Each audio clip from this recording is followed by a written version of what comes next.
Sir నేనేదో ఎందుకులేండి sir, నేనేదో నార్మల్ చెక్ షర్ట్ వేసుకొని ఎప్పుడు ప్యాంట్ వేసుకొని వస్తానంటే, లేదు మా హీరో మీరు ఇలా రావాలని చెప్పి ఇదిగో ఇంత పెద్ద సూట్ కూడా కొట్టించారు ఫస్ట్ టైం ఇంత వేసుకోవడం.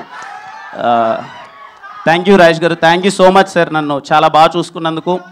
అలాగే సతీష్ భయ్య ఫస్ట్ సినిమా నుంచి అన్ని సినిమాల్లో ఉన్నారు. ఎస్ఆర్ కళ్యాణ మండపం, వెన్రో భాగ్యం, విష్ణు కథ, మళ్ళీ కే ర్యాంప్ సమ్మతమే చేశారు, మళ్ళీ కే ర్యాంప్. సతీష్ భయ్య థ్యాంక్ యూ సో మచ్. అలాగే రవెన్న, థ్యాంక్ యూ రవెన్న for your participation, thank you so much. ఇంకా చోటా గారికి అండ్ చేతన్ భరద్వాజ్ గారికి అసలు ఇంత ఎక్స్ట్రాడినరీ టెక్నీషియన్స్తో వర్క్ చేయడం చాలా హ్యాపీగా అనిపించింది. అలాగే ఆర్ట్ డైరెక్టర్ బ్రహ్మగడ్లి గారికి, ప్రతి ఒక్కరికి. ఇంకా నరేష్ గారి గురించి ఎన్నిసార్లు చెప్పినా ఏదో ఇన్ని ప్రాసెస్లో ఇన్ని టెన్షన్లో సినిమా రిలీజ్ అవుతుంది కదా, 1 వీక్లో సినిమా ఉందంటే ఏదో చిన్నపాటి టెన్షన్లు అవి ఉంటాయి. ఇదిగో ఈయన ఒక్క మొహం చూస్తే చాలు తెలియకనే నవ్వేస్తాం సార్.